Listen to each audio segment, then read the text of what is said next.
ಏನಾಗಬೇಕಂತ ಹೇಳ್ತೀರಿ ಇಂಥವ್ರಿಗೆ? ಇಂಥವ್ರಿಗೆ ಏನು ಭಗವಂತ ಶಿಕ್ಷೆ ಕೊಡಬೇಕು? ಏನು ನಮಗಂತೂ ಮೋಸ. ನಾವು ಈ ನೋಡಿ ತಂದೆ ತಾಯಿಗಳಾದ್ರೆ ಎಷ್ಟು ಮೋಸ ಬೀಳ್ತೀವಿ ಅಂದರೆ, ಎಷ್ಟು ಮಾಡ್ಕೊಳ್ಬೇಕಾದ್ರೆ ಇಷ್ಟು ಪಾಲಿಸಿ ಮಾಡ್ತಾರೆ, ಇಷ್ಟು ಇದನ್ನು ಮಾಡ್ತಾರೆ, ಗೊತ್ತೇ ಆಗಲ್ಲ.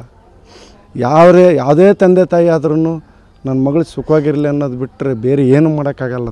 ಒಬ್ಬ ತಂದೆ ತಾಯಿ ಆದ್ರೆ ಏನು ಮಾಡೋಕ್ಕಾಗತ್ತೆ ಹೇಳಿ? ಇದು ಎಲ್ಲ ತಂದೆ ತಾಯಿಗಳು ನೋಡಿ ಏನು ನೋಡಿ ಕೊಡ್ತೀರಿ ಸರ್? ಹಿಂಗೆ ಮೋಸ ಆದರೆ ಹೆಂಗೆ ನೋಡಿ ಹೆಂಗೆ ಕೊಡ್ತೀರಿ ಹೇಳ್ರಿ? ಏನು ಕೆಲಸ ಮಾಡ್ತೀವಿ? ಅವನು ಇದು ಯಾವುದು LLB ಆಗಿದೆ, ಸಿಲ್ಕ್ ಸ್ಯಾರಿ ಅಂಗಡಿ ಇಟ್ಕೊಂಡಾರೆ. ಆಮೇಲೆ ಒಂದು ಇದನ್ನು ಮಾಡಿದ್ದಾರೆ, ಯಾವುದು ಹಾರ್ಡ್ವೇರ್ ಅಂಗಡಿ ಇದೆ. ಒಬ್ಬನೇ ಮಗ, ಹೆಣ್ಮಕ್ಳೆಲ್ಲ ಏನಿಲ್ಲ ಇವರಿಗೆ, ಹಂಗೆ ಚೆನ್ನಾಗಿ ಇಟ್ಕೊಂತಾರೆ ಬಿಡು ಅಂತ. ಯಾವುದೇ ತಂದೆ ತಾಯಿ ಆದರೂ ಒಂದು ಆಸೆ ಇರುತ್ತಲ್ಲ ಸರ್, ಒಬ್ಬ ಮಗಳಂತ ಹಿಡ್ಕೊಂಡ್ಮೇಲೆ ಮಗಳು ಸುಖವಾಗಿರೋದು ಅಪೇಕ್ಷೆ ಪಡೋದು.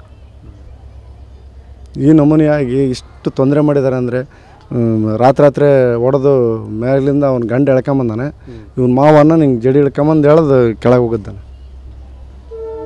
ನೈಟ್ ಫೋನ್ ಮಾಡಿ ನೋಡ್ರಿ, ಬ್ಯಾಗೆಲ್ಲ ಹೊರ ಹಾಕಿದ್ದಾರೆ ನೋಡ್ರಿ. ಇಷ್ಟೊತ್ತಾದ್ರೂ ಬಾಗಿಲು ತೆಗೆದಿಲ್ಲ. ಇನ್ನು ಏನಾಗಬೇಕಂತ ಹೇಳ್ತೀರಿ ಇಂಥವ್ರಿಗೆ? ಇಂಥವ್ರಿಗೆ ಏನು ಭಗವಂತ ಶಿಕ್ಷೆ ಕೊಡಬೇಕು? ಏನು ನಮಗಂತೂ ಮೋಸ. ನಾವು ಈ ನೋಡಿ ತಂದೆ ತಾಯಿಗಳಾದ್ರೆ ಎಷ್ಟು ಮೋಸ ಬೀಳ್ತೀವಿ ಅಂದರೆ, ಎಷ್ಟು ಮಾಡ್ಕೊಳ್ಬೇಕಾದ್ರೆ ಇಷ್ಟು ಪಾಲಿಸಿ ಮಾಡ್ತಾರೆ, ಇಷ್ಟು ಇದನ್ನು ಮಾಡ್ತಾರೆ, ಗೊತ್ತೇ ಆಗಲ್ಲ.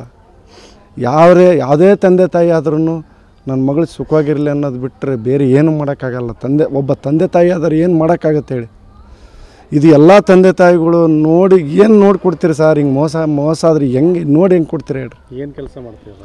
ಅವನು ಇದು ಯಾವುದು LLB ಆಗಿದೆ, ಸಿಲ್ಕ್ ಸ್ಯಾರಿ ಅಂಗಡಿ ಇಟ್ಕೊಂಡಾರೆ. ಆಮೇಲೆ ಒಂದು ಇದನ್ನು ಮಾಡಿದ್ದಾರೆ, ಯಾವುದು ಹಾರ್ಡ್ವೇರ್ ಅಂಗಡಿ ಇದೆ. ಒಬ್ಬನೇ ಮಗ, ಹೆಣ್ಮಕ್ಳೆಲ್ಲ ಏನಿಲ್ಲ ಇವರಿಗೆ, ಹಂಗೆ ಚೆನ್ನಾಗಿ ಇಟ್ಕೊಂತಾರೆ ಬಿಡು ಅಂತ. ಯಾವುದೇ ತಂದೆ ತಾಯಿ ಆದರೂ ಒಂದು ಆಸೆ ಇರುತ್ತಲ್ಲ ಸರ್, ಒಬ್ಬ ಮಗಳಂತ ಹಿಡ್ಕೊಂಡ್ಮೇಲೆ ಮಗಳು ಸುಖವಾಗಿರೋದು ಅಪೇಕ್ಷೆ ಪಡೋದು. ಈ ನಮೂನೆಯಾಗಿ ಇಷ್ಟು ತೊಂದರೆ ಮಾಡಿದ್ದಾರೆ ಅಂದರೆ, ರಾತ್ರಿ ಹೊಡೆದು ಮೇಲಿಂದ ಅವ್ನ ಗಂಡ ಎಳ್ಕೊಂಬಂದಾನೆ, ಇವನ ಮಾವನ್ನ ನಿಂಗೆ ಜಡಿ ಇಳ್ಕೊಂಬಂದು ಹೇಳೋದು ಕೆಳಗೆ ಹೋಗಿದ್ದಾನೆ.